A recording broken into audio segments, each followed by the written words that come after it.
মানুষ আমাকে প্রায় সময় জিজ্ঞেস করে কোন দুঃখটা আমাকে সবচেয়ে বেশি পোড়ায়। আমি তাদের বলি কোনো দুঃখ আসলে দুঃখ না। আজ যেটা দুঃখ, কাল সেটা অতীত বা নস্টালজি। জীবন জুড়ে অসংখ্য দুঃখ, হতাশা ও ব্যর্থতা রয়েছে। সেই ছোটবেলা থেকে আজ পর্যন্ত কোনো দুঃখ আমাকে দীর্ঘদিন দুঃখ দিতে পারেনি, পোড়াতে পারেনি।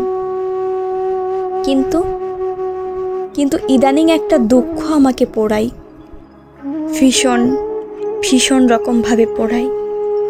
তীব্র একটা কম্পন শরীর জুড়ে বয়ে যায়, গলা ভারী হয়ে ওঠে, নিঃশ্বাস গাঢ় হয়, হাঁসফাঁস লাগে, চোখ ক্রমশ ভিজে ওঠে। আমার পুরো পৃথিবী ঝাপসা হয়ে ওঠে যখন ভাবি আমাদের আর দেখা হবে না। পৃথিবীর হাজারো মানুষ তোমাকে দেখবে, কিন্তু আমি আর কখনোই তোমাকে দেখতে পাবো না। আমি আর কখনোই দেখতে পাবো না।